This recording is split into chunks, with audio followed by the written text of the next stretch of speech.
بەناوی خۆی بەخشندەی میهرەبان سڵاوتان لەبێت بینەرا بەڕێز و خۆشەویستەکانی بەرنامەی دین و دنیا خۆشحاڵین لە ئەڵقەیەکی نوێی بەرنامەکەتان بە خزمەت ئێوەی بەڕێز و خۆشەویستەگەینەوە بە زنجیرە بابەتێک لە باسکردن لە ژیانی خولەفاکانی ڕاشدین و دوای ئەوانیش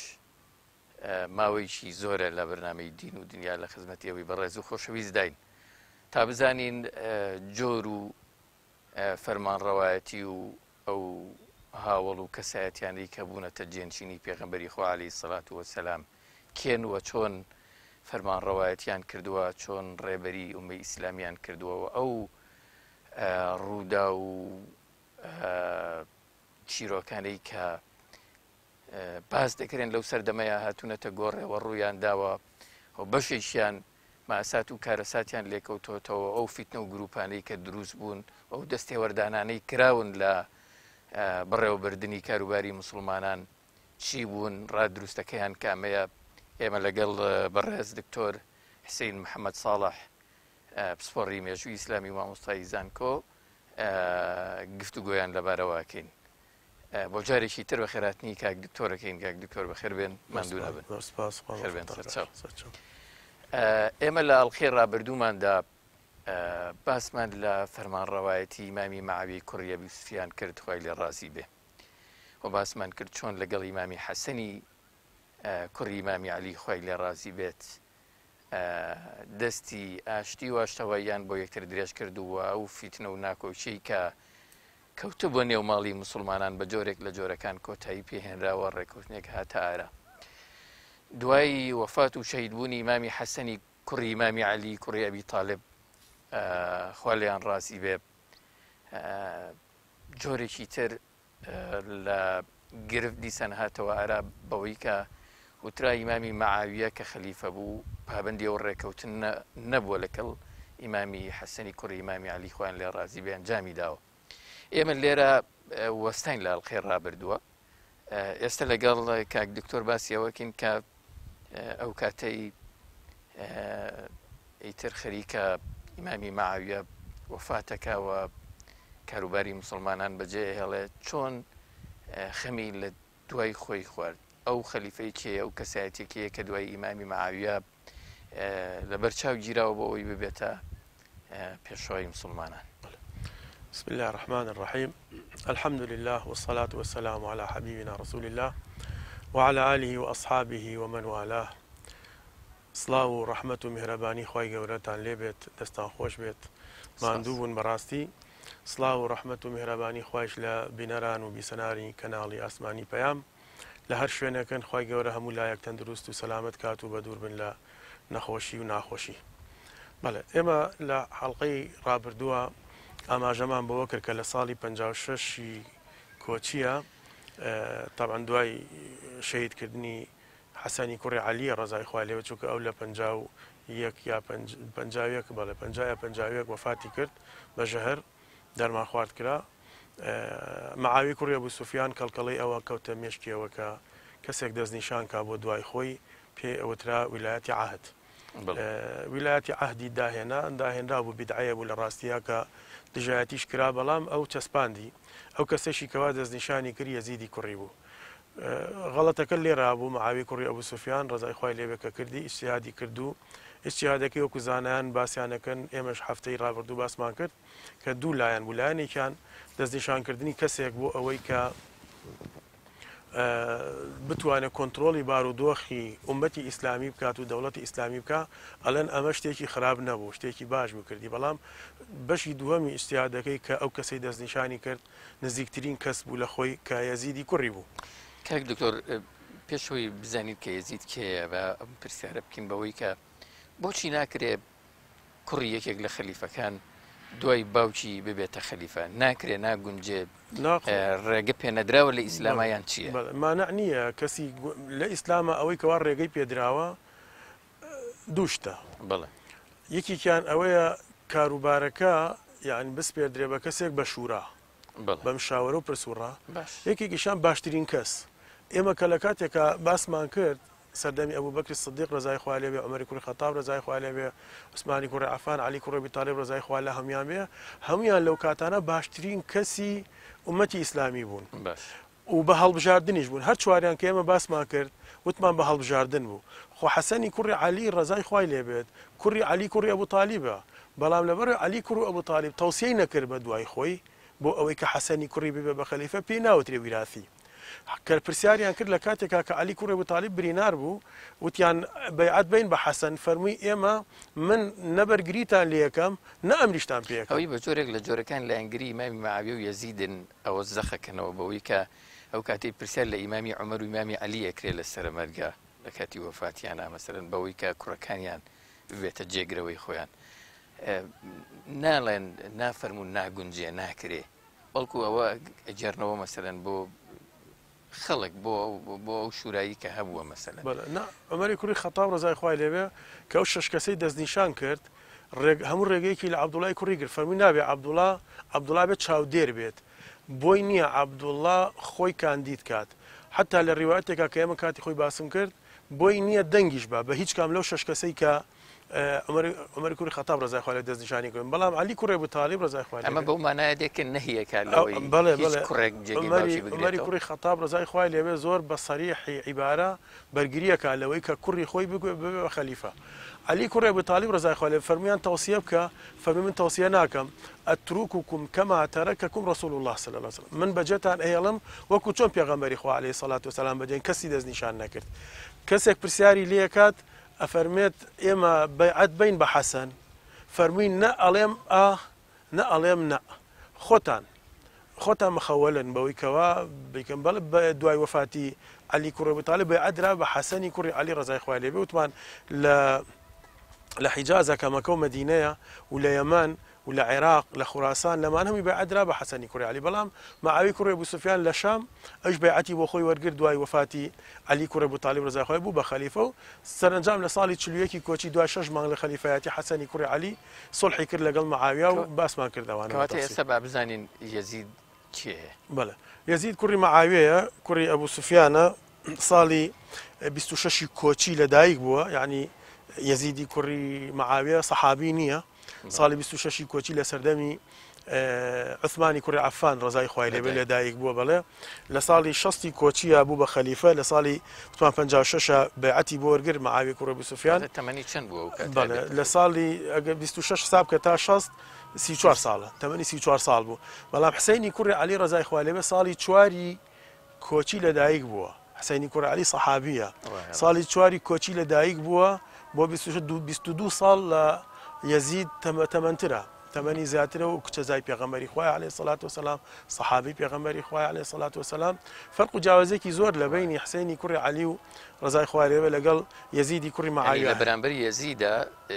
ئیمامی حوسێن لەبەرچاو گیرا بوو کە بێتە خەلیفە و جێنشینی خۆی لەو کاتێکەوە یەزید ئەبێ بە خەلیفە ساڵی 60 کۆچی بەهۆی ئەو بەیعەتەی کە باوکی بۆی وەرگرت لە ساڵی 56 یا 57 کۆچیە. ئەلەو کاتە حسەینی کوڕی عەلی لە ژیانایە، عەبدوڵای کوڕی عومەر ڕزای خوای لێ بێ لە ژیانایە، عەبدوڵای کوڕی عەباس کە ئامۆزای پێغەمبەر عەلەیهی سەڵات وسەلام لە ژیانایە. ژمارەیەکی زۆر لە هەوڵان، بەڵێ ژمارەیەکی زۆری لە هەوڵان لە ژیانە، بەڵام ئەمانە هەر کوڕی سەحابەکان و زۆر مەعروف و مەشهورن. بەڵام ئیتر باسشمان کرد بۆچی مەعاویە کوڕی ئەبوو سوفیان یەزیدی کوڕی دەستنیشانەکان نامێ بچمەوە سەرباسەکانی. المهم ئەوەی کەوا ئەمری واقعە لە ساڵی 60 کۆچی دوای ئەوەی کە مەعاویە کوڕی ئەبوو سوفیان وەفاتە کات و لەو کاتێشا یەزید لەوێ نییە کە هەواڵی پێدرێ ئەگەڕێتەوە بۆ دیمەشق و ئەچێتە سەر قەبرەکەی باوکی جارێکی تر نوێژی مردوو لە سەرکات و ئەنجایتر وتار ئەیە بۆ خەڵکەکە کەوا من مەعاویە کوڕی ئەبوو سوفیان خوای گەورە تاقی کردبەوانێ لە وتارەکەی وا باسەکە کە ماوەی 20 ساڵ فەرمانڕەوای ئێوە بوو، ئێستا کارەکە بە من سپێردرا و من فەرمانڕەوایەتیتانەکەم و ئەلەم بابەتانە هەندێک وتار و قسەی بۆ کردن و دەست بەکار بوو. بەڵێ لە ساڵی 60 وتمان لە ساڵی 60 بەیعەت پێدانی چۆن بوو بە تایبەتی لای ئەو هاوڵانی کە مابوون وەکو ئەهلی شورا و حەل و عەقد؟ بەڵێ طبعاً لە ساڵ وتمان لە ساڵی 56 یا 57 کۆچیە مەعاویە کوڕی ئەبوو سوفیان بەیعەتی بۆ وەرگرت. جگە لەم هاوڵانە بەڵێ جگە لەم هاوڵانە حسەینی کوڕی عەلی، عەبدوڵای کوڕی زوبەیر، عەبدوڵای کوڕی عومەر، عەبدوڵای کوڕی عەباس، عەبدوڵای کوڕی مەسعود، ئەمانە بەیعەتیان نەیە لە سەردەمی مەعاویە بە یەزید بۆ ویلایەتی عاد حتا هەر ئەو کاتە باسمان کرد توان عەبدوڵای کوڕی عومەر پێی فەرموو بە مەعاویە فەرمووی ئەگەر یەزید ئەمەندە بە باشی ئەزانی ببێ بە خەلیفە ئێستا بیکە بە خەلیفە خۆ واز بێنە ئەمە چییە تۆ داوهێناوە بەوەی کەوا خۆت ماویت و بەیعەت وەرەگری بۆ کەسێک لە دوای خۆت لەبەر ئەوە تۆ توانی ئێستا کاتی خۆی ئێمە بەیعەتمان بە حەسەن یابوو حەسەن بەیعەتی بە تۆیە ئێمە ئیشکالێکمان نەبوو ئێستا تۆش وەرە ئێمە بەیعەتمان بە تۆیاوە وەرە بەیعەت بە یەزید و یەزید کە بە خەلیفە خۆت واز بێنە بەمە خەناعەتی نەکرد مەعاویە کوڕی ئەبوو سوفیان ڕەزای خوای لێبێ ئەو هات بەیعەتی وەرگرت بەڵام ئەم پێنجە مابوونەوانێ بەیعەتیان نەیابوو دوایی کە مەعاویە کوڕی ئەبوو سوفیان وفاتەکە یەزیدی کوڕی ئەبێ بە خەلیفە ئەبێ جارێکی تر بەیعەتی پێ بدرێتەوانێ طبعاً بەیعەتیان پێیایەوە بە ئەوانەی کە بەیعەتیان یابوو لە سەردەمی مەعاویە بەڵام گەورەترین غەڵەت کە یەزیدی کوڕی مەعاویە کردی لە ڕاستیە کە بووە هۆی دروستبوونی و ڕووداوی ئەو کارەساتە مەساویانەی لە مێژووی دەوڵەتی ئیسلامیا کە ڕوویانیا سووربوون و پەلەکردنی بوو لە بەیعەت وەرگرتن لە حسێنی کوڕی عەلی و عەبدوڵای کوڕی عەباس طبعاً ئەو پێنجەی کە ئێستا ئێمە ناومان بردن عەبدوڵای کوڕی عومەر لەگەڵ عەبدوڵای کوڕی عەباس لەگەڵ عەبدوڵای کوڕی مەسعود ئەم سیانەیان کە یەزید بوو بە خەلیفە بەیعەتیان پێیە بەخۆی کاتی خۆی لە سەردەی مەعاویە بەیعەتیان نەیە بەڵام کە بوو بە خەلیفە بەیعەتیە ئەم دوانە مانەوە عەبدوڵای کوڕی زوبەیر کە زوبەیری کوڕی عەوام پورزای پێغەمبەر عەلەیهی سەڵات وسەلام عەبدوڵای کوڕی کە لە ژیانە بوو کاتە لەگەڵ حسێنی کوڕی عەلی ڕەزای خوای ئەم دوانە مانەوە بەیعەتیان نەیە بە مەعاویە کوڕی بە یەزیدی کوڕی مەعاویە کە بەیعەتیان نەیە بە یەزیدی کوڕی مەعاویە یەزیدی کوڕی مەعاویە زۆر سوور بوو لەسەر ئەوی بەیعەتیان لێ وەربگرێ بۆیە نامەی نارد بۆ والی مەدینە ئەمان لە مەدینە نیشتەجێ بوون بۆ والی مەدینە کە عوتبەی کوڕی ئەبوو سوفیان بوو طبعاً ئەو کارانەی کە لە کاتێکە یەزیدی کوڕی مەعاویە دەست بەکار بوو هەموو ئەو والیانەی کە باوکی داینابوون لە سەرەتاوە نەیگۆڕین وەکو خۆیان بوو بۆیە ئێمە ناوی چەند والیەکیان ئەهێنین بەڵام دوایی کە گۆڕانکاری تیاکردن لە مەدینە وەلیدی کوڕی عوتبەی کوڕی ئەبوو سوفیان بوو کە ئامۆزای یەزیدەکە ئەمیری مەکە عەمری کوڕی سەعیدی کوڕی عاس بوو ئەمیری کوفە نوعمانی کوڕی بەشیر بوو ئەمیری بەسرە عەبدوڵای کوڕی زیاد بوو عوبەیدوڵای کوڕی زیاد بەڵام یەزید زۆر سوور بوو لەسەر ئەوەی کەوا بەیعەت وەربگرێت لەوانەی کە لە سەردەمی باوکیا بەیعەتیان پێ نەیابوو ئەم پێنجە بوو سیانیان بەیعەتیان پێ بۆچیش بەیعەتیان پێە لەما باسی لەواکەن ئەفەرمون ئەوان ئەیانزانی کە یەزید بێدەنگ نابێت لە بەرامبەر بەیعەت وەرگرتن و بۆیە بەڵێ تەبعاً بەهێزە و سوپای هەیە و سوپای ئەهلی شامی لەگەڵای ئەمانە بۆیە بەیعەتیان پێەیە ئەڵێن حەقنەن لدیماء المسلمین بۆی خوێن ڕێژی نەبێت بەڵام حسێنی کوڕی عەلی لەگەڵ عەبدوڵای کوڕی زوبەیر ئەم دوانە ڕەزای خۆیان لێبێ ئەوان سوور بوون لەسەر ئەوەی کەوا بەیعەت نێن بە یەزیدی کوڕی مەعاویە بۆیە نامەی نارد بۆ والیەکەی کەوا عوتبەی کوڕی ئەبوو سوفیان بوو ئامۆزای وەلیدی کوڕی عوتبە عەفوو ئامۆزایەتی کە ئەبێ بەیعەتیان بە وەربگریت کە ئەبێ بەیعەتیان لێ وەربگری بەڵام ئەو نەهات فشار بکات لێیان چونکە کەسێکی میانڕەو بوو کەسێک بوو حەزی بەو تموتیژە نەئەکرد کەسێک بوو بەوەی کە ئامادە نییە زەخت بکات لە حسەینی کوڕی عەلی و لە عەبدوڵای کوڕی زوبەیر کە ئەم کچەزایەتی ئەوی پورزازایەتی کە هەر ئەبێ بەیعەت بن بە یەزید کەمە یەزید ئەمەی زانی هێزێکی نارد بۆ مەدینە بۆ ئەوەی بە زەبری هێز بەیعەتیان لێ وەربگرێ سەرەتا عەبدوڵای کوڕی زوبەیر پێی وتیان ئەبێ بەیعەت بیت ئەویش کە زانی ژیانی لە خەتەرە حسێنیش بە هەمان شێوە ژیانیان لە خەتەرا بوو بۆیە هەر یەکەی بە عوزرێک خۆیان دەرباز کرد عەبدوڵای کوڕی زوبەیر وتی من ئەم شەو مەجالم بن بیر ئەەکەمانێ بەیانی وەڵامتان ئێمەوە وتیان کێشە نییە تا بەیانی بەڵام هەر ئەو شەوە عەبدوڵای کوڕی زوبەیر خۆی دەرباز کرد و خۆی گەیاندە مەکە چوو بۆ مەکە تەبەن خۆ دەست بەجە ناگاتە مەکە مهم لە مەدینە دەرچوو لە مەدینە دەرچوو ئیتر لە بەرچاوی ئەوانە نەما حسێنی کوڕی عەلیش ڕەزای خوایان لێبێ ئەویش عوزرێکی هێناوتی من بە ئاشکرا نەبێ بەیعەت نایەم من بەنهێنی چۆن ئێستا لا ئێوە ئەبێ من خەڵک بەیانی خەڵک کۆ بکرێتەوانێ و بەیعەت لە بەرچاوی ئەوانە ئەگەر بمەوێ بەیعەت ئەیەم ئەگەر نەشمەوێ هەر لە بەرچاوی ئەوانە من ئیعلانیەکەم موقیفی خۆم ئاشکرا ئەکەم وتیان زۆر باشە ئەویش هەر ئەو شەوە خۆی دەرباز کرد و بەرەو مەکە بەڕێکەوتم بۆچی بەرەو مەکە لەوە چه خەڵکێک پرسیار کات لەبەری مەکە کەعبەی لێ پەنا بگرن بە کەعبە و چونکە ئەوەشی کە بچێتە کەعبەوە پارێزراوە خوا گەورە فەرمێ بەڵێ ومن دەخەلەهو کانە ئامینە هەر کەسێ بچێتە کەعبەوە ئیتر ئەمینە نابێ هێرش بێتە سەری و ژیانی پارێزراوە ڕۆیشتن بۆ مەکە بۆ ئەوەی کەوا بەنا بگرن بە کەعبە بەڵێ فەرموو ئەوان ڕاهات بوون بەوەی هەرکەس بێتە کەعبە وەکو جۆرێک لە کەلتوری عەرەب با بڵێن قوڕەیش خوێنی حرامە خۆ ئەگەر نەچێتە کەعبەوە خوێنی هەر حرامە بێگومان وانە بۆچی ینی ئەم جیاوازیە کرا بۆچی تێڕوانینێکی ئیسلامیانەیان نەبوو لەو کاتێ بە شێوەیەکی گشتی بە خۆی تێڕوانینی ئیسلامی هەیە خوێن هەر حەڵاڵە بەڵام حرام بەڵێ خوێن حرامە نابێ خوێن ڕێژی بکرێت بەڵام ئێمە کۆمەڵە فەرمودەمانێ سەبارەت بە بەیعەتدان بە خەلیفە طبعا بەیعەتدان بە خەلیفەی شەرعی بە خەلیفەی حەق ئەو حەدیثانە لە سێرەتی کە ئەو کەسەی بەیعەتی نەیە بۆ هۆی تەفرەقەی جەماعە کوش ئەبێ بکوژرێت ینی بە زۆر ئەکرێ بەیعەت لە کەسێک وەربگیرێ آخر زانی چۆن مەسەلە ئەوە بە زۆر بەیعەت وەربگیرە خەلیفەیەک ئەبێتە خەلیفە و ئیمامی حەق بۆ نمونە ئەبوبەکری سیدیق ڕەضای خوای لێ بێ ئەبوبەکری سیدیق بوو بە خەلیفە و ئیمامی حەقی موسڵمانانە هەموو کەس بەیعەتی پێیە بەڵام خۆ فاتیمە بەیعەتی نەیە باسیشمان کرد فشاری نەخستە سەری بەوەی کەوە بۆ فاتیمە چونکە تەفرەقەی نەخستە بینی موسڵمانانەوە نەهات سوپایەک بەڕێب دروست کات و دژی خەلیفە بۆستێتەوانێ ئەگەر ئەوەی بکردایە لێ قبوڵ ناکرا موسەیلەمەی کەذاب هەر لە سەدەمی ئەبوو بەکرایە بەیعەت نایەت بە ئەبوو بەکری سیدیق ڕەضای خوای بەڵام سوپایشی هەیە و دژی موسڵمانان ئەوەستێ یەزید خۆی بە ئیمامی حەق ئەزانێ یەزید خۆی بە ئیمامی حەق ئەزانێ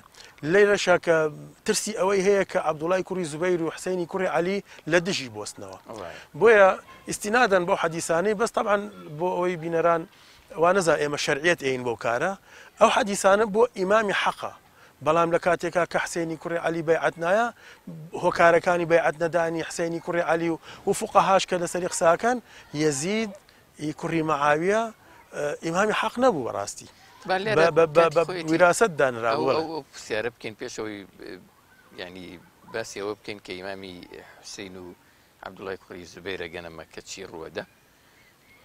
بۆچی ینی دوو پرسیار بۆ هەردوو ڕاکە بۆچی یەزید کرێ ببێتە خەلیفە بۆچی نابێ ببێ بە خەلیفە ئەگەر بکرێ مەسەڵەن وەڵامی ئەم دوو پرسیارم بەڵێ ئەبە لێرە ئەگە بەنەوعێکی تر پرسیارەکە موقفی ئەهلی سونە و جەماعە لە خەلیفایەتی یەزید و بەیعەتدان بە یەزید چییە و موقفی ئەهلی شیعەش بەرامبەر پێی طبعا موقفی ئەهلی سونە و جەماعە کەوا من هێناومە ئەوان ئەڵێن چی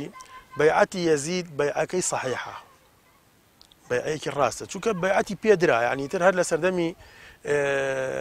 مەعاویەی باوکیەوە بەیعەتی پێدا وەکو وەلیعەهد و دوایش بەیعەتی بۆ تازە کرایە بەیعەتەکەی صەحیحە بەڵام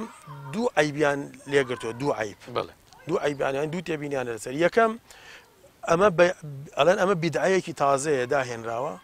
خۆی ئەساسەن ئەبێت خەلیفە بە شورا بێت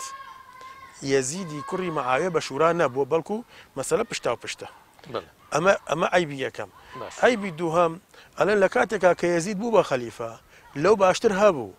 خۆی ئێمە پێشتر باسم کرد چەند دقەیە پێشەستا وتمان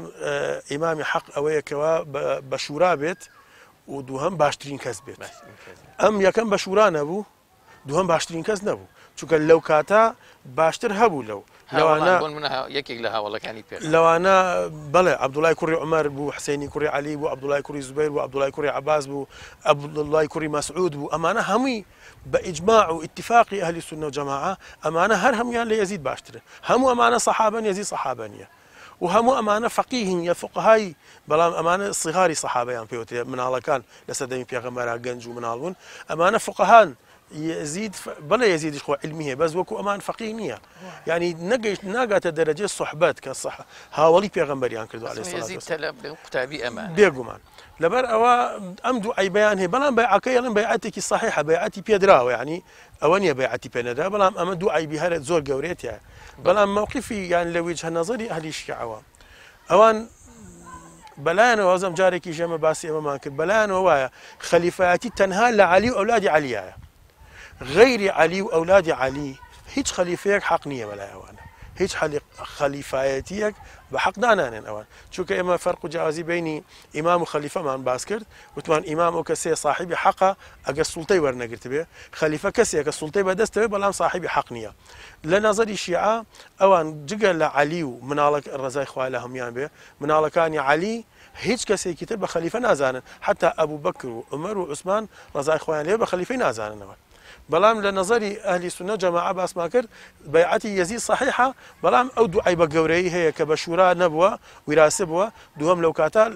لەو باشتر چەند سەحابەیە بوو کە ئێستا ناوەکانیانمان برد بۆ ئەوەی کەوا بێ بە خەلیفە ئەوان نەبوون و ئەم بوو بە خەلیفە ئەوە تێبینی ئەهلی سونە جەماعە و شیعە بەرامبەر بە خلافەتی یەزید زۆر باشە مامۆستای بەڕێز با ئێستا و پرسیارە بکەین بزانین هەندێک جارە وترێ یەزیدی کوڕی مەعاویە بە جۆرێکی تریشکیاو نەبوو بۆ خەلیفەیانی ئەگەر ئیزافە بکەین یان بڵین خاڵی سێهەمیەوەی کە تێبینین لەسرە بەوەی کە جۆرێک لە جۆرەکان پابند نەبووە بە تەواوەتی بە ڕێنمایەکانی ئاینی پیرۆزی ئیسلامەوە چوو زانم جۆرێک لادان و شوێن کەوتنی حەزوارە زوەکانی ئەمە تا چەند ڕاست و دقیقە بەڵە خۆی یەزیدی کوڕی مەعاویە دەرگای لەسەر خۆی کردوتەوە کە ئەو تۆمەتانەی بۆ دروست بکرێت چۆنیانی چۆن لەبەرەوەی لە سەردەمی یەزیدی کوڕی مەعاویە ئەو کارە ساتە گەورەیە ڕوویە کە شەیدکردنی حسەینی کوڕی عەلی ڕەزای خوای لێبێ لە کەربەلا و وەقعی حەڕا کە شەڕکردن بوو لەگەڵ ئەهلی مەدینە هەر لە سەردەمی یەزیدی کوڕی مەعاویە بوو محاسەرەکردنی مەکە و شەڕکردن لەگەڵ عەبدوڵای کوڕی زوبەیر هەر لە سەردەمی یەزیدی کوڕی مەعاویە بوو بۆیە یەزیدی کوڕی مەعاویە خۆی یەکەم باسمان کرد بەوەی کەوا دوو عیبی گەورە لێ گیرا لە شێوازی بوون بە خەلیفەتێکەیە ئەو حادیسە گەورانەش ڕوویە دەرگای لەسەر خۆی کردوتەوانێت کە تۆمەتی زۆری بۆ دروست چونکە ناری زۆری هەیە یەزیدی کوڕی مەعاویە تۆمەتی ئەوەی کە هەیە لە کتێبەکانی مێژووە لە ڕاستیە بەو شێوەیە نییە یەزیدی کوڕی مەعاویە کە نوێژی نەکردووە و نوێژە نوێژێکی کردووە دوانی نەکردووە و خەمری خواردوێتەوە و لەگەڵ حیوانات و شتا دایم خەریک بووە چۆن لەگەڵ مەیمون و شتا خەریکی یاری کردن و ئەمە لەم بابەتانە زۆر ئەوترێ لەبارەی یەزیدە بەڵام ینی کێشەکە ئەمە نییە نەخێ ئەمان هەمووی تۆمەتە بەڵام سیرکە ئیبن کەثیر ڕەحمەتی خوای لێبێت لە بیدایە و نیهایە قسەیەکەیە من حەزەکەم قسەکە باسکەم کە لە عەبدوڵای کوڕی مطیعەوە کۆمەڵێک لە هاوڵەکانی عەبدوڵای کوڕی مطیع لە دوای شەیدکردنی حسەینی کوڕی عەلی چوون بۆ لای محەممەدی برای حسەین محەممەدی کوڕی حەنەفیە کە لە کەربەلا لەگەڵ یابوو لەگەڵ حسەین نبوو دوای ئەم ئەوانەی کەمانەوە لە دوای شەیدکردنی حسەین بردیانن بۆ شام بۆ لای یەزید احترامێکی زۆری گرتن تەبان کتێبەکانی مێژووە باسەکرێت ئیبن کەثیرە فەرمێ ئەم کابرایە عەبدوڵای کوڕی مطیع و هاوڵەکانی چوون بۆ لای محەممەدی کوڕی حەنەفیە کە کوڕی عەلی کوڕی ئەبی تالیبە لە یعنی برای حسەینە لە باوکەوە لە دایکەوە نا پیانوت کە بە محەممەدی کوڕی حەنەفیە بەیعەتی ئەخر محەممەدی کوڕی حەنەفیەش دوای بەیعەتی بە یەزیدیە دوای شەیدکردنی حسەین وتیان بەیعەتەکەت دابە لە گەردنت ئێمە بەیعەت بە تۆ ئەین و تۆ دژی یەزید بە بەڵام چووکە وتیان بە حسەین بە محەممەدی حەنەفیان وتیان چووکە یەزید عەرەخۆرە یەزید نوێژ ناکا یەزید وایە یەزید وا کۆمەڵ شتیان وت بەڵام محەممەدی کوڕی حەنەفیە کە برای حسەینە فەرمی من ئەوم لێ نەبینیوە فرمي ما رأيت منه ما تذكرون وقد حضرته وأقمت عنده فرأيت مواظبا على الصلاة متحريا للخير يسأل عن الفقه ملازما للسنة مش يوم لي نبي من ما ويق لقل يا جياوم بينيما كزور سورة لسر نوجكاني يعني بردوام لسر نوجكاني بدواي خير وشاكا زور أقرأ علم فقه وربقريت وبرسيار زوركا هەوڵیش ئەیات ملازمی سنت بێت یعنی بە سنت اینکە وتیان آخر ئەوەی لەبەر تۆ کردووە ئەمە بە تەسەنوعە بە ڕیایی لەبەر تۆ کردوێتی فەرمی ئەی باشە ئەوەی کە بە منی ئەڵێن عراقی خواردو ئێوە لێتان بینیوە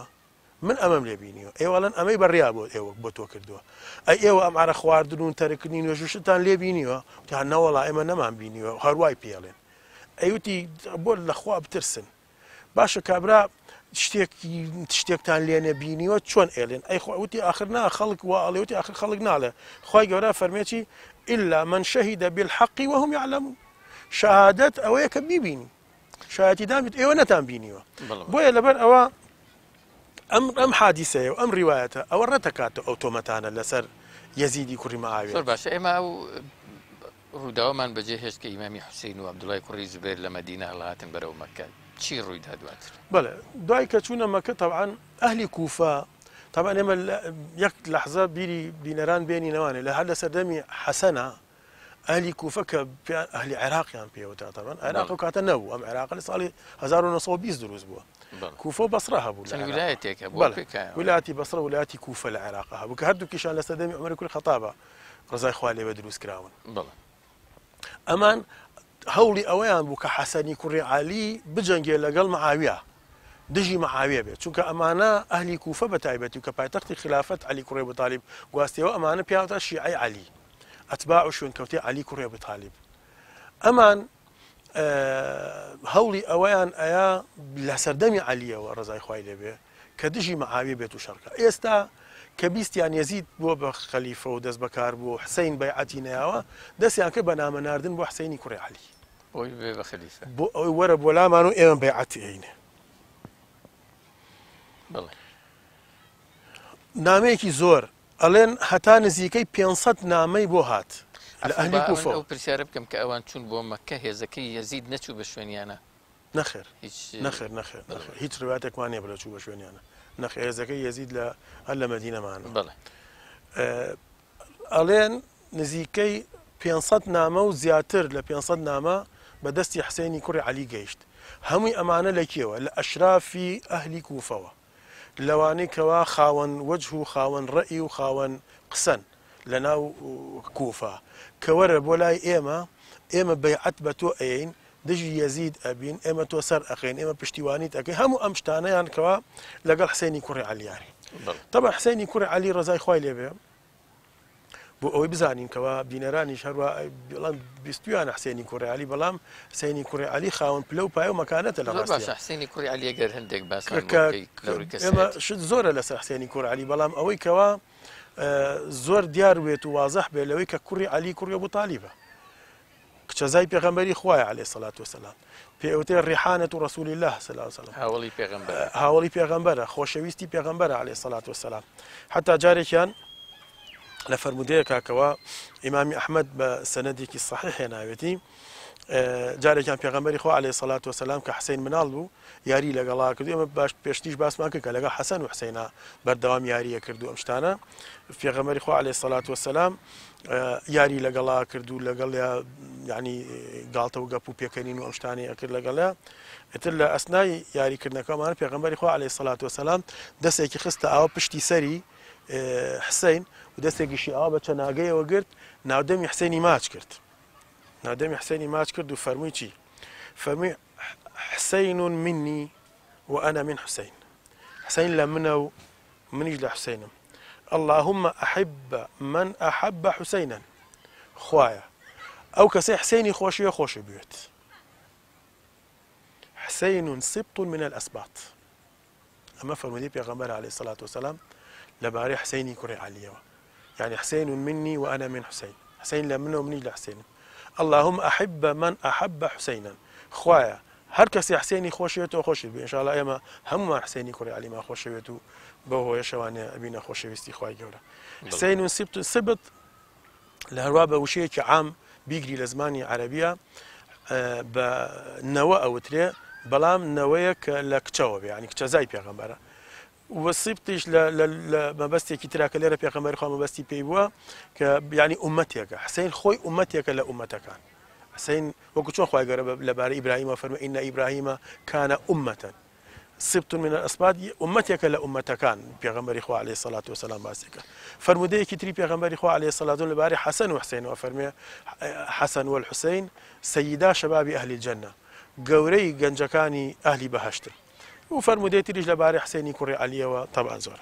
بم پێگەیی کەوا حسێنی کوڕی عەلیە هەیەتی خەڵکی کوفە نامی زۆریان ناردوتمان نزیکەی 500 کەس نامیان بۆ حسێنی کوڕی عەلی نارد بۆیە حسێنی کوڕی عەلی ڕزای خوای لێبێ گەیشتە ئەو قەناعەتەی کە بڕوا بۆ کوفە بەڵام پێش ئەوەی بڕوا بۆ کوفە مسلیمی کوڕی عەقیلی نارد کە ئامۆزایەتی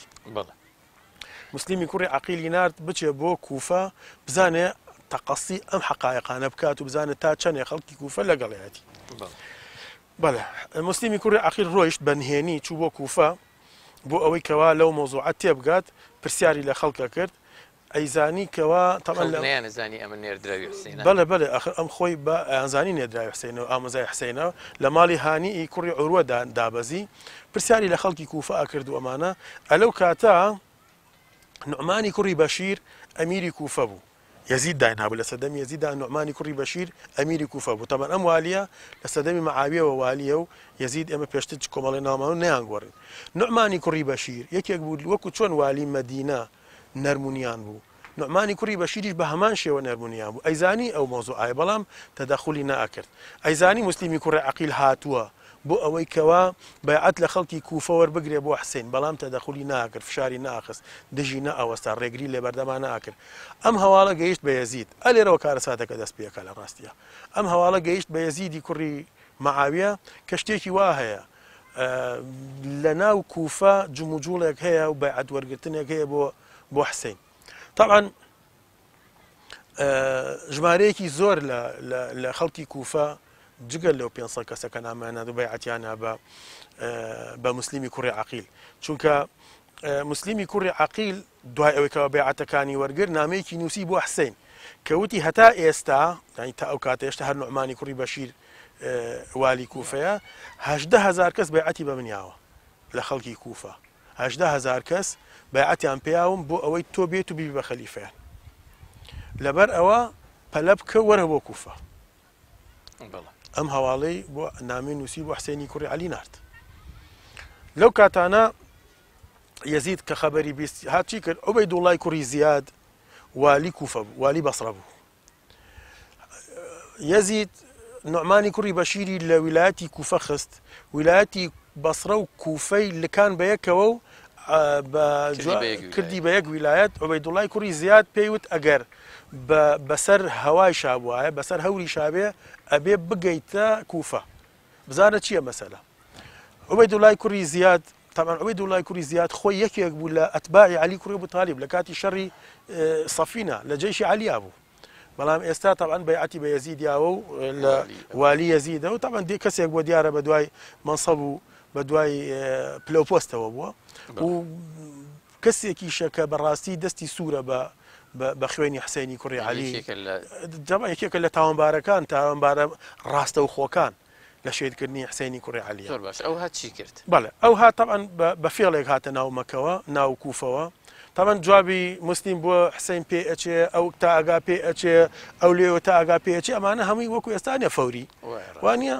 کە هاتە بەشەوە هاتە ناو کوفەوە و دەم و چاوشتی خۆشی هەڵبەستە بوو ئەگەیشت بە هەر کەسێ سەلامی لێ ئەکرد خەڵکەکە وایان نەزانی حسەینە هاتووە بۆیە بە هەر کەسێک ئەگەی سەلامی لێ کرد ئەیان و مەرحەبەن بابنی بینتی ڕەسوول الله بەخێر بێ کچە زای پێغەمبەری خوا عەلەیهی سەڵات وەسەلام زۆر گەڕا بە ناو کوفە بە هەر کەسێ ئەگەی و پرسیاری ئەکە سەلامی ئەکرد هەمووی وای پێوت یعنی بیستی هەستی کرد بەوەی کەوا مەسەلەکە زۆر خەتەرە چووە قەسری ویلایەتەوە دانیشت هەواڵی پرسی ئەم مەسەلەیە چییە و چۆنە و بۆیان باس کردکەوە مسلیمی کوڕی عەقیلە و هاتووە بۆ ئەوەی کەوا زیاتر ڕوون بێتەوانێ لێی کەوا کێیە چی ئەکات گەیشتوونەتە کوێ مەولایەکی هەبوو ینی خزمەکارێکی هەبوو ناوی مەعقەل بوو خزمەکاری عوبەیدوڵڵای کوڕی زیاد بوو لەگەڵ خۆیان هێنابووی لە بەسڕەوە لەگەڵ یابوو وتی بە مەعقەل خەڵک نەیەناسی کەس نەیەناسی ئەمە کێیە وتی بڕۆ حەقیقەتی ئەم مەسەلەیەم بۆ ڕوونکەرەوانێ ئەویش گەڕا پرسیاریە کرد مسلیم لە کوێمانە بۆچی تەوکێوتی من لە کەسێکم لە شاری حیمسەوە هاتووم من 3,000 دینارم هێناوە بۆ پشگیریکردن لە مسلیمی کوڕی عەقیل و لەو پێناوە خەرجیەکەمەمانە وەڵحاصل بردیان بۆ ماڵی هانیئی کوڕی عوروە لەگەڵ مسلیمی کوڕی عەقیلا دانیشت و 3,000 دینار کە عوبەیدوڵڵای کوڕی زیاد بووی پێی بوتی ئەوە من هێناومە بۆ پشتیوانیکردن لە تۆ و لە پشتیوانیکردن لە حسێن و چەند ڕۆژێک ئەهات و ئەڕۆیمانە هەموو حەقیقەتەکانی بۆ دەرکەوت و ڕۆیشت بە عوبەیدوڵڵای کوڕی زیادی گەڕای بۆیە ئەوش دەست بەجێ خەڵکی نارد و محاسەرەی ماڵی هانی کوڕی عروایان کرد کە مسللیمی کوڕی عقیل لەوەیە طبعا ژمارەیەکی زۆر کەەوە چل کە زیاتری نرد بۆ ئەوی محاصرەی ماڵەکان بکرێ مسللیمی کوڕی عقیل شەڕی لەگەڵا کردن زۆر شەڕێکی بەگەرم چووکە کەسێکی ئازاوین بوو وەحاصل کە مسللیمی کوڕی عقیلی چەند کەسێکی لەگەڵا بوو کوژدان تەنیا خۆی مایەوە خۆی تەسلیم کردن کە ئەمانیان یاپی وتیان هیچ لێ ناکەین وەرە خۆت تەسلیم کرد زانی بە تەنیاچی پێکرد خۆی تەسلیم کرد بردیان بۆ لای ئەوەی دۆڵای کوڕی زیاد جا لێرە ئەهلی کوفە پشتی مسللیمی کوڕی عقیلیان بەررا لە ڕاستیە چونکە مسللیمی کوڕی عقیل لە کاتێکا کەوا ڕۆیشت بۆ لای بۆ قەسری خلافەمانە ئەڵێ لەو کاتە ئەوەی دڵای کوڕی زیاد ڕێز عاشرەت و خاوەن مەکانە و پلەپایەوە ساحب قسەکانی خەڵکی کوفەی لەلا بوو لەگەڵیا بوون کە منجاوەکو وعدیا بوو ئاوەتان بووەکەم ئەوەتان بووەکەم ئەگە بە قسەم پشتی ئەو بەربن ئەگە پشتی بەرنێن و لەگەڵ منانە بن من سوپای شام ئەهێنمە سەرتان و ینی تەرغیب و تەرهیب لەگەڵ خەڵکی ئیرە بە پێچوانەوە هەڵوێستیان بەرامبەر بە مسلیم آخر جار هێشتا ئەوان لە ژوورەوە مسلیمیان کە برد مسلیم مەجموعەیە خەڵکی کە لەگەڵا بوو طبعا پێشتوتمان نامەی نردووە لە 100,000 کەس بەیعەتی بەمنیاوە کە ئەوەی دڵای کوڕی زیاد لەگەڵ گەورەکانی کوفە ئۆمانایی کرد ئەوان هینیان کرد دەستیان کرد بەوەی کە ئەوانی کە لەگەڵ مسلیمان و بەیعەتیانیاوە هەموو خەڵکەکانیان لێ دوور خستەوە یعنی دایکە هات کوڕەکەی ئەبردەوە باوکە هات کوڕەکەی ئەبرد ڕێز عشرەت هەرچی کەس لە عشرەتەکەی خۆیان بوو لەو 100,000 کەسە ئەڵێ 40 کەس لەگەڵ ئێمایەوە 40 کەس و ئەو ڕۆژەش تا ئێوارە تەنها مسللیمی کوڕی عقیل خۆی مایەوە تەنها مسللیمی کوڕی عقیل خۆی مایەوە بۆیە مسللیمی کوڕی عقیل خۆی دەرباز کرد چوو بە تاقی تەنیا بە کۆڵانەکانی کوفە ئەگەڕا داوای ئاویە کرد داوای نانیە کرد کەس نەبووکەوە پیرەژنێک پەنای یا و بردی لە خانوویەکە شاردێەوە ئاو نانی یا پێی خزمەتی کرد بەڵام کوڕی ئەو پیرەژنە چوو خەبەریە لە لای عوبەیدوڵای کوڕی زیاد ئەفجا من عرستەکەم ئێستا ئێمە سەر ئەوە محاصرەی ماڵی عینیان کرد ئەو ماڵی کردکەوە مسللیمی کوڕی عقیل تایەتی شەڕی لەگەڵکردن پێشتر باسمان کرد شەڕی لەگەڵا کردن دوای ئەمانیان یاپەی بردیان بۆ لای عوبەیدوڵای کوڕی زیاد ئەمە چییە لەگەڵ لا قسەی کرد وتی حاڵ و حسابەکەی وتی من تۆ ئەکوژم وتی باشە پێشەوەی کە ئەم کوژی من وەسەیتێکم هەیە ئەبێ بیکەم وتی باش ئەو بە سەیری دەوروبەری خۆی کرد عومەری کوڕی سعدی کوڕی ئەبی وەقاس ئەوی بینی تەمە سعدی کوڕی ئەبی وەقاس ناسراوە و یەکێکە لە عەشرەی مبەشەرە عومەری کوڕی سعدکەوە ئەفسەرێک بوو بە زاراوەی ئەمڕۆ لە سوپای لە یەزیدا و کە ئێستا لە ژێر دەستی عوبەیدوڵای بەڵێ عوبەیدوڵای کوڕی زیادایە وتی پێ عومەر لە تۆ باشترم دەست ناکرێت تۆ ئەهلی سیلەی ڕەحم و ئەهلی کوڕی سعدیت و سعد لەگەڵ پێغەمبەر عەلەیهی ئەو شتانی باس کرد من تەوسیەیەکم هەیە بە جێوە پێوتی چێوتی نامەیەک من ناردووە بن بۆ حسێن کە بێت تکال لێ یەکەم یەک نامە بنووسە بینێرە بۆ حسێن کە نەیەت چونکە بڵێ خەڵکی کوفە درۆیان کرد خەڵکی کوفە سەرشۆڕیان کردی با نەیەت عومەریش فعلا نامەکەی نووسی و بە نهێنی طبعا ناردیان و مسللیمیان شەهید کرد عوبەیدوڵای کوڕی زیاد مسللیمی کوڕی عقیلی شەهید کرد حسێنی کوڕی عەلی پێشەوەی نامەکەی پێ بگات بڕیاریە بەنامی یەکەم جوڵەی کرد بەڵێ جوڵەی کردو بڕیاریا کە بێ بەڵام ئەلێرە پێویستە کە ئێمە هەڵوێستەیە بکەین ئایا هەموو هاوڵان ئەوانی کە لەگەڵ یا و هاوڕێ و هاوتەمەن و هاوبینی بوون ڕازی بوون بۆی کە بڕوایەوانی لە مەکە بوون ئەوانی کە لە مەکە بوون بەڵێ زۆرێک لە هاوڵان ناوەکانیان هاتووە قسەکانیان هاتووە کە معارەزەی ڕۆیشتنی حسێنیانە کرد هەتا پێشەوەی نامەکەی مسللیم پێی بگات بەڵێ لەوانە عەبدوڵای کوڕی عەباس کە عەبدوڵای کوڕی عەباس ئامۆزای پێغەمبەرە ئامۆزای عەلیە عەلی ینی ئامۆزای حسەینە ئامۆزای حسەینە بە حسەین کە زانی هەسوورە لەسەر ڕۆیشتن قسەکەی بە عەرەبی بڵم لەولا ئەن یەزریە بی وەبیکە الناس لشبثت يدي في رأسك فلم أتركك تذهب ئەگەر لەبەر خەڵک نەبێ و لۆمۆگلەیمان کرد ئێستا دەستمە خستە قشتەوە چنگمە کرد بە قشتا و قژم ڕایە کێشات و نەمێش بڕۆیت چۆن ئێڵم بڕۆی بۆ ئەمەە ناڕازی بوو بە قسەی نەکرد عەبدوڵای کوڕی عومەر قسەکەی عەبدوڵای کوڕی عومەر زۆر جوانە. عومەری کوڕی خەتاب عومەری کوڕی خەتاب ڕەزای خوا لێ بەڵێ کە بیستی حسەین ئەڕوا عەبدوڵا لە مەکە بوو، حسەینیش تەبەن هەر لە مەکە بوو، بیستی کە حسەین ئەڕوا بۆ کوفە ئەوێ بڕوا بە پەلە ڕۆی دەرچوو بوو 3 ڕۆژ بەڕێکەوت تا پێی گەیشت، لە ڕێگا پێی گەیشت، پێی وچی بۆ کوێ چیت؟ وتی بۆ عێراق بۆ کوفە. هەموو ئەو نامانەی 500 نامەی کە بۆی هاتوو وتی ئەمە نامەکانیانە. عەبدوڵای کوڕی فەرمووی نەچیت مەچۆ بۆ لایەن، هەر وتی ئەڕۆم. ئەنجا ئیبن عومەر پێ فەرمووی فەئینی محەدیثوکە حەدیثە، من حەدیثێکە بۆ جەرمەوانە. جوبرەئیل هات بۆ لای پێغەمبەر صلی الله علیه وسلم خیاری دنیا و قیامەتی یا پێی. آخر حەدیثەکە صحیحە کە جوبرەئیل وتی تۆ ئەتوێ لە دنیا بیا بۆ فەرمی بەلی ڕەفیق الأعلا پێغەمبەری خوا عەلەیهی سەلام منە گەڕێمە بۆ لای خوا. خیاری دنیا و قیامەتی یا پێی باپیرە و قیامەتی هەڵبژار بەسەر دنیا. تۆ نەوەی ئەویت، تۆ نەوەی باپیرەتی نەوەی پێغەمبەری عەلەیهی سەلات وسەلام. والله لا يليها أحد منكم أبدا. سوێن بەخوا کەستان نابن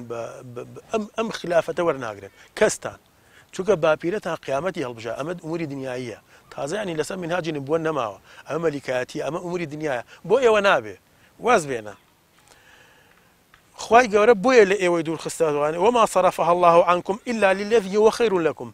خوای گەورە لە ئێوە دوورخستەوانێ بۆ خێرێک بۆ ئێوە، خێری تایە بۆتان، تکایە واز بێنە. بەڵام هەر وازی نێنە. فەئەبە، هەر وتی نەخێر هەر ئەڕۆم. بۆیە باوەشی پیا کرد، دەستی کرد بە گریان، فەرمووی ئەستەودیعوکە الله من قەتیل. ئەسپێرم بەخوا کوژراوەکە. کوژرەی عەبدوڵای کوڕی زوبەیر کە خۆی یەکێک بوو لەوانەیە بەیعەتی نەیابوو بە یەزید. وتی بۆ کوێچی؟ وتی بۆ کوفە. وتی تذهب إلى قوم قتلوا أباك وطعنوا أخاك. ئەچی بۆ لای قەومێک باوکتیان کوشت، براکەتیان برینار کرد. لا تذهب نەڕۆیت. وتی نەخێر هەر ئەڕۆم. ئەبوو سەعیدی خودری پێی ئەبوو عەبدوڵڵا من ئامۆژگارێک دەکەم وەڵڵا بەزەیم پیاتایەتەوە. بیستومە کە کتابی نامەی زۆرت بۆ هاتووە لە شیعە و ئەتباعی باوکتەوە لە کوفە، ئەیانوێ بچی بۆ لایەن فلا تخرج إليهم، نەچی بۆ لایەن. فإني سمعت أباك في الكوفة، من گوێم لە باوکە بوو کە لە کوفە بوو، من لە خزمەتی باوکتا بووم لە کوفە. وتی چی بە خەڵکی کوفە؟ والله لقد مللتهم وأبغضتهم وملوني وأبغضوني. سوێن بەخوا من لێتان بێزارم، سوێن بەخوا من دڵم پڕە لە ڕق لێتان، ڕقم لێتان هەڵساوە، ئێوەش لە من بێزار بوون و ڕقتان لە من هەڵساوە. وما يكون منهم وفاء قط. هیچ وەفایەکیان نییە. بەڵێ وەفایان نییە.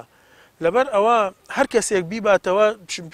تیرێکی شکاوی دەسەکەوێت، هیچ ئیسفادەیەکی نییە بۆیان.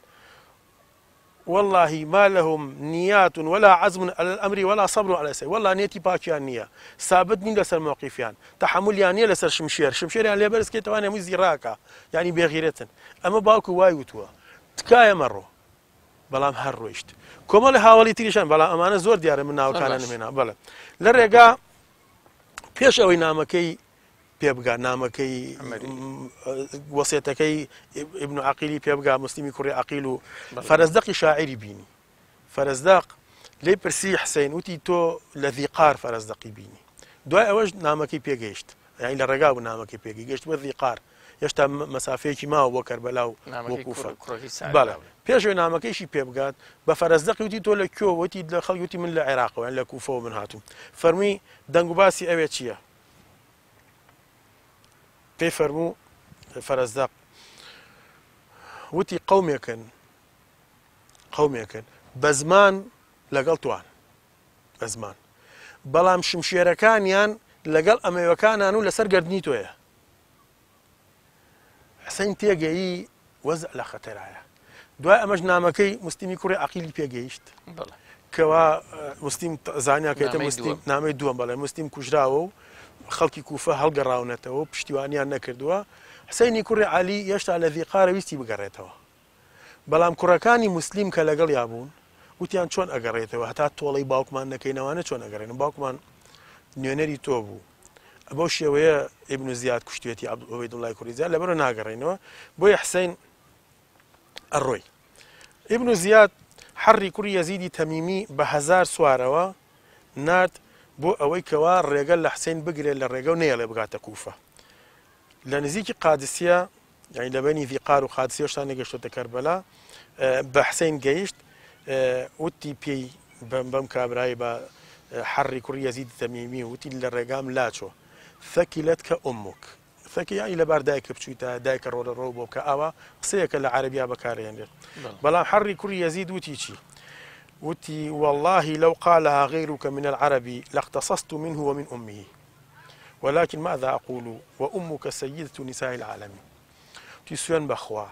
هر کەسێ لە عەرەب ئەو قسەی بەرامبەرم کردایە تۆڵم لە خۆی دایکی شێ کردەوە بەڵام من چی بکەم دایکی تۆ گەورەی هەموو ئافرەتی جیهانە من هیچ نام یعنی ڕێز و تەقدیریان زۆر بوو بۆ حسێنی کوڕێ حتا سوپاکەیە ئەمە قایدی سوپاکەیە مووقیفی بۆ شێوازەیە لەگەڵ حسێنی کوڕی عەلیە ڕەزای خوای لێبێت بەڵام دوایی طبعا سعدی کوڕی عمەری کوڕی سعدی کوڕی ئەبی وەقاسی نات لە کەربەلا طبعا کە حسێنی کوڕی عەلی گەیشتە کەربەلا وتی ئەمە کوێیە وتیان کەربەلا حسێنی کوڕی عەلی قسەیەکی مەشهورە وتیان وتی کەرب وەبەلا یعنی خەم و خەفەت و بەڵا و مصیبەت ئێرە کەواهینەکە بۆیە محاصەرەی حسێنی کوڕی عەلییان کرد ڕەزای خوای لێبێ حسێنیش سێ پێشنیازی خستە بەردەستیان بەردەستی عمەری کوڕی سعدی کوڕی ئەبی وەقاس ئەو سوپایی کە گەماروی ئیمامی حوسەینی دا 5,000 کەس با بڵێن لە سوپای والی کوفە بوو یان لە لای یەزیدەوە خۆی سوپای والی کوفە هەر هی عێراق هەر هی خەڵکی کوفە ئەوانەی کە لەواچە بڵێن زۆربیان لەوانە بوو کە نامیان نردوو بۆ حسین بڵێ وەرە بەیعەتێنێ هەر زۆربەی لەوانە بوو بۆیە ئاخر بەو شێوازە خەڵکی کوفە ئەم هەڵوێستیان بووە محاصەرەی حسێنیان کە ژماریان 4 بۆ 5,000 کەس بوو پێی وتکەوە ئەن یەذهب وأمر أن يذهب معه إلى العراق وتی وەرە لەگەڵ ما بچین وەلای عەبدوڵای کوڕی زیاد بەڵام حسین ئەوەی قبوڵ نەبوو بۆیە پێی وت من سێ پێشنیازم هەیە ئیمامی حوسێن حسێنی کوڕی عەلی ڕەزای خوای لێبێ بەڵێ وتی من سێ پێشنیازم هەیە یا ئەوەیە من ئەگەڕێمەوە بۆ مەکە وازم لێ بێن ئەگەڕێمەوە بۆ مەکە ناچم بۆ کوفە بڵێ یا خۆم ئەچم بۆ دیمەشق وەلای یەزید و قسەی لەگەڵاکەم ئیتر طبعا نەیگوتۆ ئەچم بەیعەتی ئێمێ بڵێ ئەچم قسەی لەگەڵاکە ئەچێ قسەی لەگەڵەکە دیارە حتمما شتێک ئەکات یعنی خۆ نازانی یان وازم لێ بێنە ئەلەو کاتا سوپای ئیسلام و دەوڵەتی ئیسلامی لەگەڵ ڕۆمەکانە لە جیهادا بوو ئەچم لە شوێنێک لەو سەر سنوورانە لە تێکەڵاوی سوپای موسڵمانان ئەبم و دژی ڕۆمەکان ئەجەنگم بڵێ عمەری کوڕی سەعد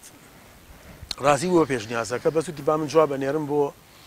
عوبەیدوڵای کوڕی زیاد بزانمەڵێکی پێشنیازەکە گەیشت بە عوبەیدوڵای کوڕی زیاد ڕازی بوو بەڵام کەسێکەوە لە لای بوو تەبەن لە عوبەیدوڵای کوڕی زیاد دەستورتر و تاوانبارتر شەمڕی کوڕی ذیلجەوشەنە وتی تۆ چۆن ئەبێ بۆ ڕازی بی ئللا ئەبێت تۆ حسین خۆی تەسلیم کە کەلەپچە و زنجیری کەیت و بە کەلەپچکرایی بینێری بۆ لای یەزید بۆ ئەوەی مکافئی زۆر بدرێتێ بۆ ئەوەی پاداشت بکرێ بۆ ئەوەی چی بکرێتەوەانە بۆیە عوبەیدوڵای کوڕی زیاوتی نەخێر ئەبێ بێت لای تەسلیم بێت پرسیارێکی گرنگ ئەوەیە یەزید ئاگاداری ئەم ڕووداوانەیە کە ڕوەدەن یان هەر لە سەرەتاوە بڕیاریدا بوو کە ئیمامی حوسێن بکوژرێ بەڵێ ئەزانی چی مەسەلەی بڕیاردان بۆ کوشتنی ئیمامی حوسێن لە ئارادا نییە ئەلەو کە هەتا ئێستش بڕیاری کوشتنی حوسێن نییە بڕیاری ئەوە هەیە حوسێن بەیعەت بات ئەبێ بەیعەت با بە یەزید ئاگاداری ڕووداوەکان هەیە یانە وەڵڵاهی جایترەوە خوازانێ ئاگاداری ڕووداوەیانە چونکە هاتوو چۆل لەو کاتانە خۆوەکو ئێستا نییە دەقە بە دەقا وانە ئاگادار بێ بەڵامێتر خۆ دوای ڕووداوەکان ئەبیستێت من هەموو جارێگەڵێم دوای ڕووداوەکانی 20 و 20 حسین شەهید کرا و ئەوانەی کە مابوو لە ژیانە بردنیان بۆ لای ڕێزی گرتنەوەمانە بەڵام مووقیفی چی بوو بەرامبەر بە عوبەیدوڵای کوڕی زیاد و شەمری کوڕی ذیلجەوشەن و سینان و ئەمانە مووقیفی چی بوو هیچ مووقیفێکی نییە محاسەبەیان کات زۆر باشە با بزانین چی ڕوە دەدا بەڵێ طبعا محاصەرەیان کە حتا یەک مووقیفی ئیمانیانە لە کاتی محاصەرەکە ڕۆژی پێش شەهیدکردنی حسێنی کوڕی عەلی کە ڕۆژی پێنجشەمە بوو نوێی محەڕەم بوو لەدەی محەڕەمە ڕۆژی جومعە شەهید کرا نوێژی نیوەڕۆ عەسری کرد حسێنی لەناو ئەو کەسانی کە لەگەڵا 72 سواری لەگەڵا بوو لەگەڵی تر عایلە و مناڵ و خێزان و شتەکانیە هەمویانی هێناوە لەگەڵ خۆیان پێش نوێژی بۆ کردن جەماعەتی سوپاکەی عومەری کوڕی سەعدی کوڕی ئەبی وەقاس هاتن لە پشتی حسێنەوە نوێژیان یعنی کە لە بەرامبەری وەستان بەڵێ لە پشتیەوە نوێژیان کرد وتی بڕۆن ئیمامی وتی ئاخر تاتۆ لە ژیانابی ئێمە چۆن خۆمان نوێژەکەین نوێژیان لە پشتی حسێنەوە کرد کە ئیمامیانە